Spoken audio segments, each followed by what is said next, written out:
Good morning students and welcome to my YouTube channel Careers Solution. मैं आपका teacher विकास Kumar. Again हम लोग आज दूसरे क्लास को कर रहे हैं। एडजेक्टिव का फर्स्ट क्लास को हम लोगों ने कल देखा था और आज एडजेक्टिव का फाइनल पार्ट हम लोग करने जा रहे हैं। वो जो कुछ रूल्स थे उसके बाद जो कंटिन्यू जो रूल्स होते हैं, जो बचे हुए रूल्स है, वो हम लोग आज करने जा रहे हैं। ठीक है, मैं उम्मीद करूंगा कि आप इस वीडियो को कंप्लीट देखेंगे ताकि आपको समझ में आ सके और फिर इस चैप्टर से रिलेटेड कोई भी क्वेश्चन आप सॉल्व करेंगे तो वो आपका सॉल्व हो जाना है। चलिए देखते हैं। पहला क्वेश्चन है, पहला जो रूल है वो है लेस और फ्यूअर का। लेस और फ्यूअर, लेस का यूज करते हैं it is used with quantity. Quantity that means uncountable noun, मात्रा हो सकता है किसी चीज का, या अनकाउंटेबल नाउन हो सकता है, या एब्स्ट्रैक्ट नाउन भी हो सकता है। और फ्यूअर का यूज करते हैं नंबर के साथ, number that means countable noun के साथ।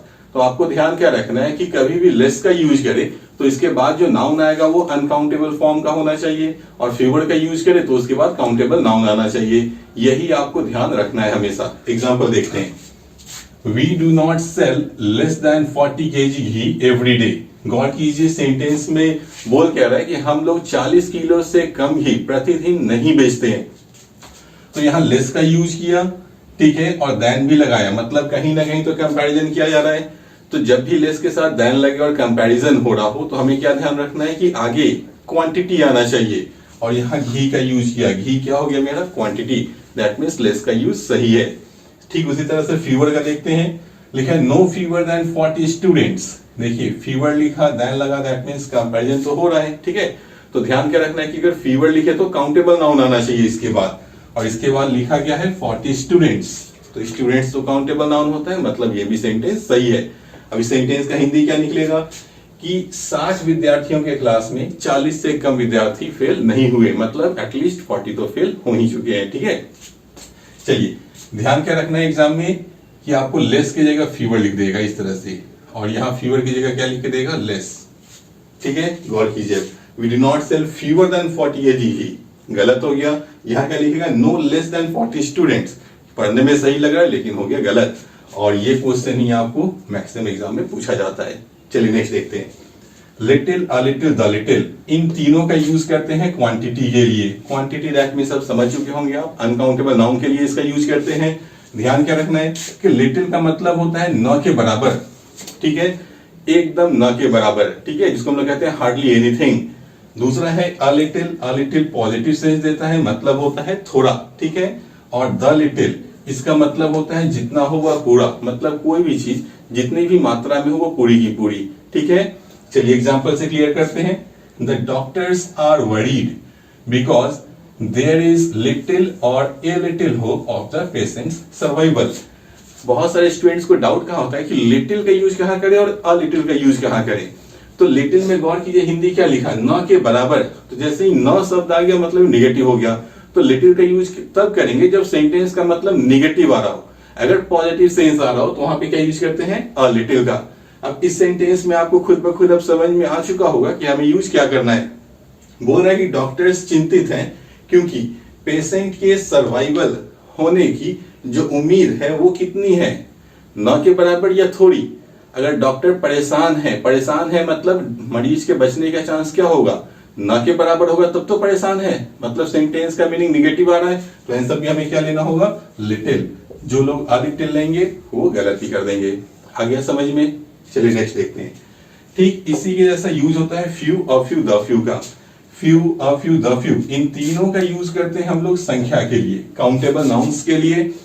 फ्यू का हिंदी न के बराबर, अ फ्यू मतलब कुछ, द फ्यू मतलब जितना होगा पूरा। ठीक है, जैसे एग्जांपल है, will you please lend me few या a few books because I have no money to buy them। Sentence में क्या बोला कि क्या आप मुझे कुछ किताबें उधार में देंगे क्योंकि मेरे पास इन्हें खरीदने के लिए पैसे नहीं हैं। तो अब खुद आप समझ सकते होंगे कि सेंटेंस का मीनिंग क्या हो रहा है। फ्यू मतलब ना के बराबर, a few मतलब कुछ। तो वो किसी भी आदमी से अगर हम कुछ मांग रहे हैं तो कुछ ना कुछ तो मांगेंगे ही। तो वहां पे सेंस क्या होना चाहिए था मेरा, पॉजिटिव। तो पॉजिटिव के लिए क्या यूज होना चाहिए, अ फ्यू। अगर फ्यू का यूज करेंगे तो गलत होगा। ठीक है, तो आप इस दोनों एग्जांपल्स को अच्छे से ध्यान में रखेंगे, एग्जाम में ये बहुत बार रिपीट किए जाते हैं। चलिए नेक्स्ट है एल्डर और एल्डेस्ट। तो एल्डर और एल्डेस्ट का यूज करते हैं हम लोग परिवार के सदस्य के लिए, मेंबर्स ऑफ फैमिली, और ओल्डर और ओल्डेस्ट हम पर्सन हो, प्लेस हो, ऑब्जेक्ट हो, थिंग हो, किसी के लिए भी यूज कर सकते हैं। लेकिन एक बेसिक सा डिफरेंस क्या होगा कि ओल्डर और ओल्डेस्ट परिवार के सदस्य के लिए यूज नहीं करेंगे। ठीक है, एग्जाम्पल देखते हैं। My father is the eldest person, my father is the eldest person in the family. मेरे पिताजी परिवार के सबसे बूढ़े व्यक्ति हैं या सबसे बड़े व्यक्ति हैं। इन दोनों सेंस के लिए हम क्या यूज कर सकते हैं? एल्डेस्ट। क्यों? क्योंकि जैसे ही फादर बोल दिए, फादर कहने का मतलब मेंबर ऑफ फैमिली हुआ, तो इनके लिए बूढ़ा बोलना हो या बड़ा बोलना हो, दोनों के लिए हम लोग क्या यूज करेंगे? एल्डेस्ट। ठीक है, हाँ, बूढ़ा या बड़ा मतलब सबसे बड़ा तो ही एल्डेस्ट यूज करेंगे। ठीक है, और सबसे बूढ़ा तो भी हम लोग एल्डेस्ट यूज करेंगे। ठीक है, जैसे हम लोग कॉमन यूज भी करते हैं कि आपके बड़े भाई, तो बड़े भाई को हम लोग क्या बोलते हैं? Elder brother. हम वहां पे ओल्डर नहीं कहते हैं। क्यों? क्योंकि जैसे ही ब्रदर या सिस्टर बोल दिया, वो मेंबर ऑफ फैमिली हुआ, तो हम लोग सॉरी वहां पे क्या यूज करते हैं? एल्डर या एल्डेस्ट का। ठीक है, नेक्स्ट है mister Ramlal is the oldest person in our village. अब इसमें तो बोला कि मिस्टर रामलाल हमारे गांव के सबसे बूढ़े व्यक्ति हैं, तो मिस्टर रामलाल ये फादर है, ग्रैंडफादर है, अंकल है, ये तो क्लियर किया नहीं, मतलब मेंबर ऑफ फैमिली तो यहाँ क्लियर है नहीं कि ये किसी परिवार का सदस्य ही है। ठीक है, तो इनके लिए जब बोलना हो सबसे बूढ़े या सबसे बड़े, तो हम क्या यूज कर सकते हैं? ओल्डेस्ट का। ठीक है, एक वर्ड होता है एल्डरली, ELDERLY, एल्डरली मतलब बुजुर्ग। ये आप याद रखेंगे क्योंकि बहुत बड़ा एग्जाम में दे देगा एल्डरली पीपल, तो लोग सोचता है एल्डर पीपल सही होता है, एल्डरली को गलत करता है। नहीं, एल्डरली का मतलब क्या होता है? बुजुर्ग, और एल्डरली पीपल मतलब बुजुर्ग लोग। ठीक है, चलिए नेक्स्ट। लेटर, लेटेस्ट, ये लेट वर्ड से बना है, लेटर और लेटेस्ट। ठीक है, और इसी का दूसरा फॉर्म होता है लैटर और लास्ट। आपको स्पेलिंग याद रखना है कि सिंगल टी लगा हो तो मतलब समय से लेंगे, लेटर का मतलब बाद में, और लेटेस्ट मतलब सबसे नया, सबसे ताजा। डबल टी लगे तो हो जाएगा लैटर, मतलब होता है बाद वाला, ये रैंक या पोजीशन बताता है। लास्ट का मतलब भी आखिरी, ये भी रैंक या पोजीशन बताता है। एग्जांपल है I will call you later, मतलब मैं आपको बाद में फोन करूंगा। तो बाद में, बाद में क्या इंग्लिश का लिखा? लेटर। आपके एग्जाम में यहाँ डबल टी लगा कर देगा लेटर, जो कि गलत होगा। नेक्स्ट है please tell me the latest news of this morning. कृपया मुझे आज सुबह का सबसे ताजा या सबसे नया समाचार सुनाओ। ठीक है, तो जैसे ही यहाँ पे हम लोग बोले लेटेस्ट, तो लेटेस्ट के लिए क्या यूज किया? न्यूज। और न्यूज का रिलेशन हमेशा क्या होता है? समय से होता है, इसीलिए वहां पर लेटेस्ट का यूज सही होगा। एग्जाम में क्या लिखेगा? Please tell me the last, यह लेटेस्ट क्या लिखा? Last news. तो न्यूज कभी भी लास्ट नहीं होता है, इस चीज को आप ध्यान में रखेंगे। नेक्स्ट एग्जाम्पल है the latter one is more important, मतलब लैटर में डबल टी लगा तो मतलब क्या होगा? बाद वाला, बाद वाला ज्यादा महत्वपूर्ण है, ये सेंटेंस का हिंदी होगा।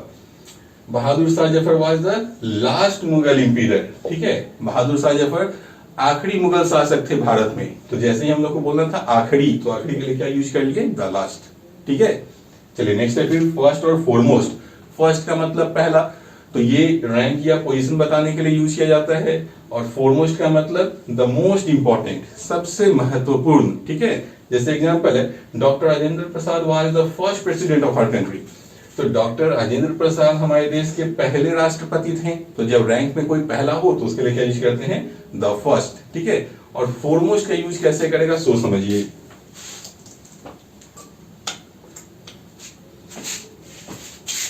लिखा मिलेगा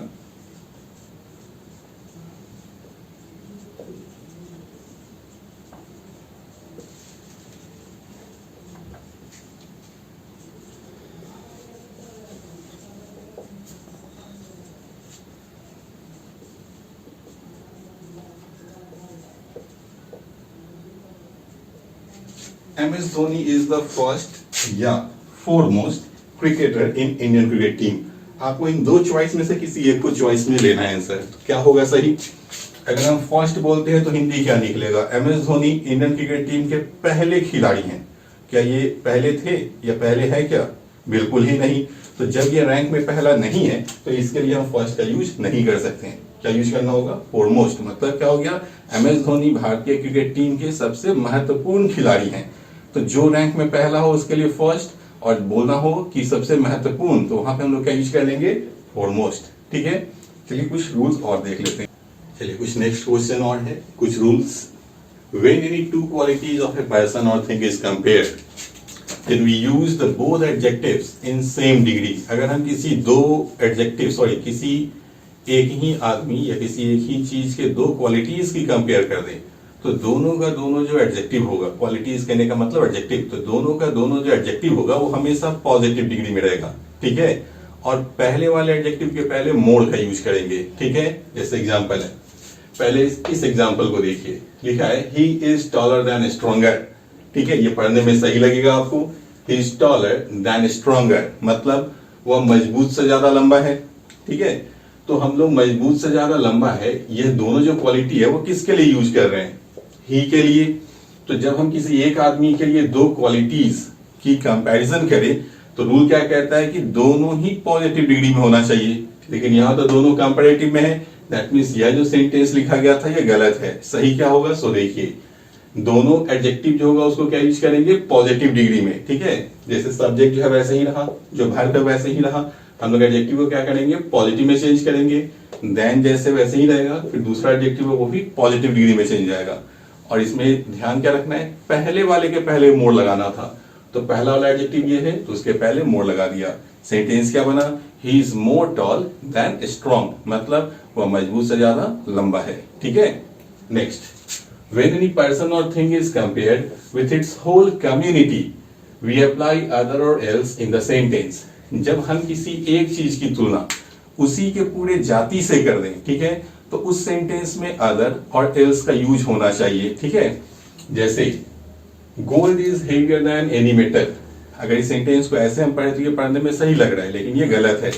ध्यान दीजिए रूल क्या कह रहा है, जब किसी एक चीज की तुलना, देखिए हेवियर देन कंपैरिजन कर रहा है यहाँ, तो रूल क्या कहा, जब किसी एक चीज की तुलना उसकी पूरी जाति से की जाए, तो गोल्ड मतलब मेटल, मेटल में कोई एक मेटल, और यहाँ देन के बाद हम कंपेयर किससे कर रहे हैं, सिर्फ मेटल लिखा, तो मेटल मतलब जितना मेटल होता है वो सारा का सारा। तो रूल यही था कि जब किसी एक चीज की तुलना हम उसके पूरे जाति से करें तो सेंटेंस में अदर या एल्स लगाना है।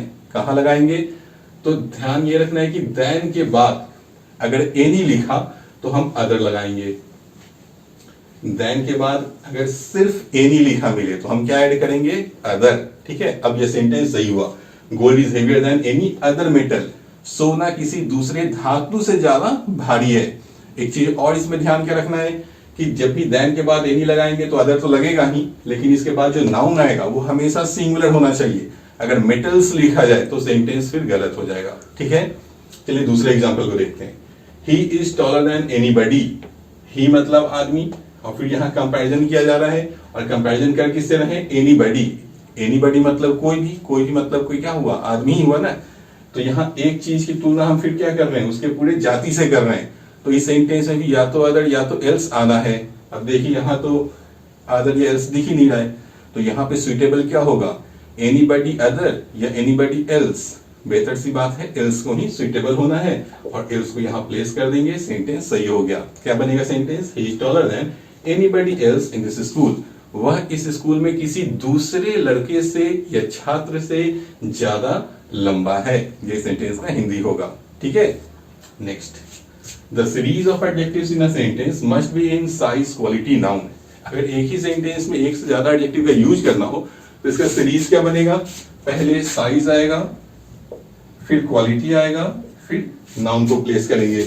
जैसे I saw a tall black boy, मैंने एक लंबे काले लड़के को देखा, ठीक है। अगर हम ब्लैक को इधर कर दें या टॉल को इधर कर दें तो सेंटेंस गलत हो जाना है, ठीक है। चलिए एक लास्ट रूल देख लेते हैं, फार्दर, ठीक है, फार्दर हो या फर्दर, ये बना किससे है, फार से, फार मतलब दूरी, फार का ही कंपैरेटिव फर्दर, और फार्दर होता है इसी का सुपरलेटिव फारदेस्ट और फर्देस्ट होता है। तो फार्दर फारदेस्ट का यूज करते हैं डिस्टेंस के लिए, फर्दर फर्देस्ट का मतलब इन एडिशन टू, कुछ और, ये इसका हिंदी होता है। एग्जाम्पल है, Kanyakumari is the farthest place in India, मतलब कन्याकुमारी भारत में सबसे दूर दराज का क्षेत्र है, तो बोलना हो सबसे दूर, तो वहां क्या यूज कर लिया हम लोग, farthest. Do you have any further question to ask me, बोल रहा है क्या आपके पास कुछ और प्रश्न है मुझसे पूछने को, तो जब बोलना था कुछ और तो वहां हमने क्या यूज किया, फर्दर। एग्जाम में क्या करेगा, इस फर्दर को फार्दर में चेंज कर देगा, जो आपको ध्यान रखना है। जैसे ही फर्दर की जगह फादर आए तो गलत, और फादर की जगह फर्दर आए तो भी गलत। तो जब भी आपको फर्दर और फार्दर लिखा मिले तो आप वहां पे हिंदी निकालेंगे, ये देखेंगे कि डिस्टेंस का सेंस है तो फार्दर यूज होगा, डिस्टेंस छोड़कर अगर बोलना हो कुछ और का सेंस हो तो वहां फर्दर का यूज करेंगे। आज के लिए बस इतना ही। आपका एडजेक्टिव चैप्टर भी एंड हो चुका है। मैं उम्मीद करूंगा कि आप प्रैक्टिस बुक से इस पर प्रैक्टिस जरूर से करेंगे। अगर आपको वीडियो पसंद आया तो वीडियो को जरूर से लाइक करें, शेयर भी करें और मेरे चैनल को सब्सक्राइब भी करें। Thank you.